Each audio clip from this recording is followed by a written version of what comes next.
Salut, c'est Richard, c'est le RG Podcast Minimalisme. Aujourd'hui, épisode 79. Et on va parler, parce que c'est un peu le moment, on va parler du Père Noël et du Père Noël américain. Alors je dis américain parce que ça vient de là-bas, quoi, hein. Et puis ça s'est pas arrêté à Coca-Cola. Donc moi j'ai regardé un petit peu et l'histoire est assez... je sais pas si tu la connais, mais du moins je vais sur ces 5-10 minutes t'expliquer un peu ma vision du truc. Alors dans le monde et nous en tant qu'humains, on aime bien faire la fête, hein. C'est un truc qui date mais bien avant Jésus-Christ, hein, bien avant le 25 décembre. Et on a toujours aimé ça. D'ailleurs, quand on regarde un petit peu, pour le 25 décembre, on référençait, même je crois qu'on les référence encore, pratiquement 70 fêtes païennes comme ça, ou même avant, bien avant Jésus-Christ, on aimait bien comme ça expliquer, les Romains aimaient bien célébrer par rapport au solstice d'hiver qui célébrait la liberté, on aimait bien expliquer le passage entre la lumière et les ténèbres et autres, quoi. Et puis le 25 décembre, ça permettait aussi, toujours avec ces Romains, parce que je m'imagine le truc façon série, émission télé, qu'on n'a rien inventé, mais c'était vraiment vie ma vie, quoi. C'est-à-dire que on faisait la journée, alors ça a été repris après, on appelait ça la journée des fous, où en fait les esclaves prenaient la place des propriétaires et vice-versa, quoi. Donc au niveau, tous les niveaux sociaux, toutes les formes de catégories, on était comme ça sur une chaise musicale où on bousculait un petit peu toutes ces choses-là. Bon, c'est un truc qui a été stoppé après le Moyen-Âge, hein, vers le 15e siècle. Mais c'est marrant de voir qu'il y avait énormément de choses comme ça. Parce que le 25 décembre, c'est pas une date officielle, parce que déjà il y en a pas, hein, de la naissance de Jésus-Christ. Et surtout que à la base on le fêtait le 6 janvier, quoi. Donc le 6 janvier, moi ça me rappelle quelque chose, parce que le 6 janvier c'est l'épiphanie. C'est là où on fête les rois.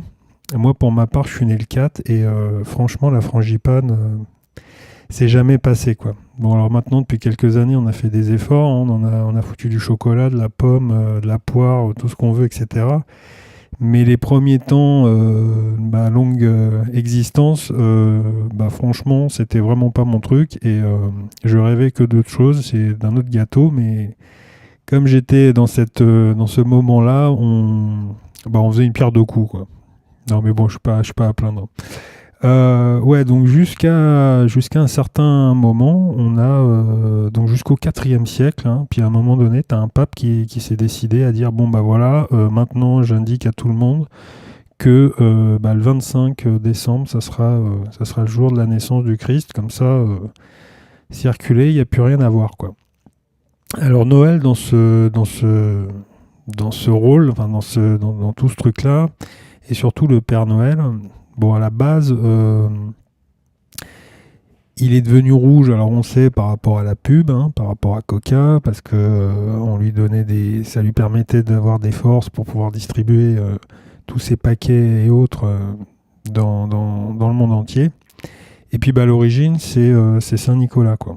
Donc Saint-Nicolas, c'est un saint donc qui est né à Patara, donc pas confondre avec le bordel de Pattaya, hein, mais c'est quand même en Asie, hein. C'est l'Asie mineure qui est située, donc c'est en Turquie, qui est située sur la plus grosse partie de la Turquie.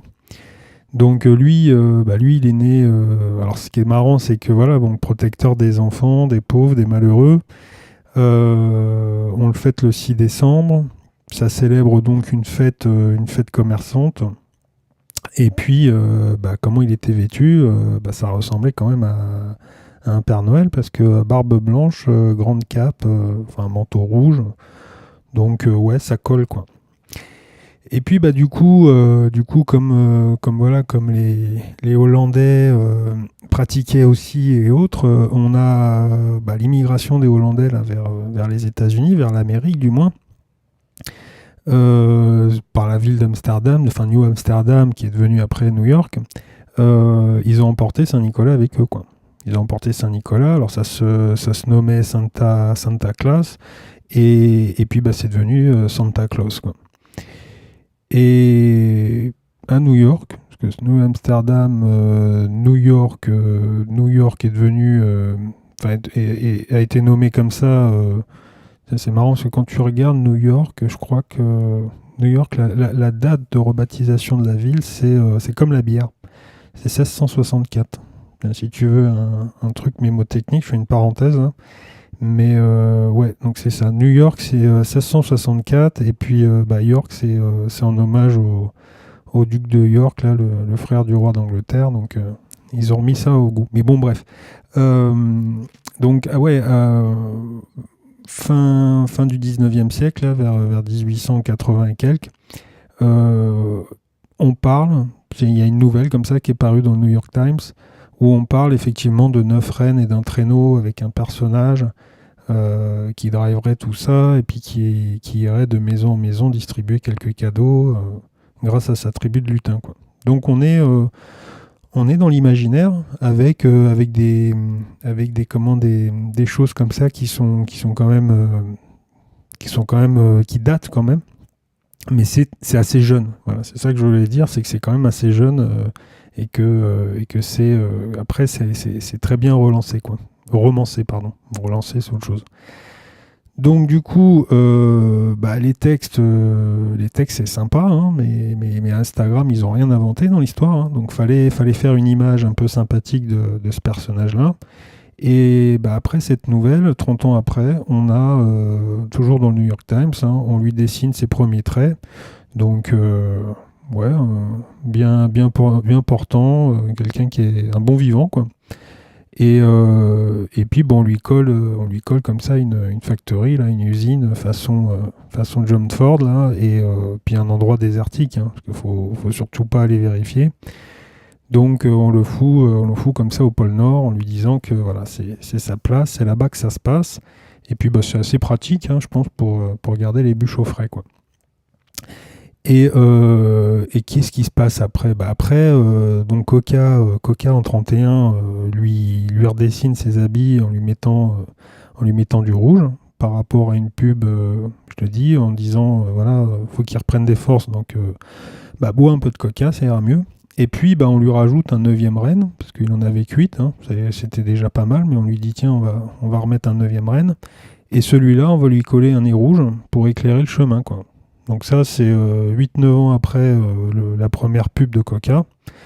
Ouais, un éclairage pour son chemin façon... ouais, c'est un côté Times Square, quoi, hein, quelque part, hein. Donc on commence à foutre un peu de paillettes, et puis on trouve ça sympa, quoi.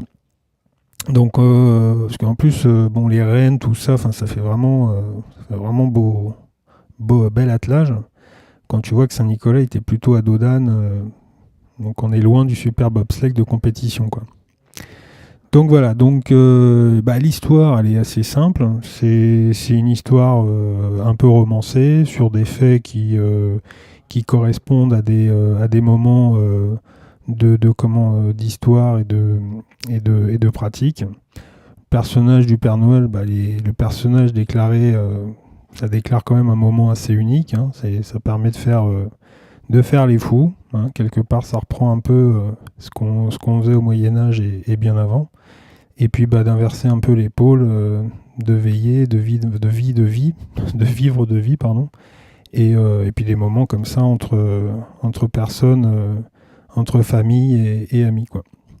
Donc voilà, donc c'était un petit extrait, une petite explication sommaire. Je ne veux pas aller plus loin. En plus, on est le 24, donc c'est pas spécialement aujourd'hui que je vais avoir une grosse écoute.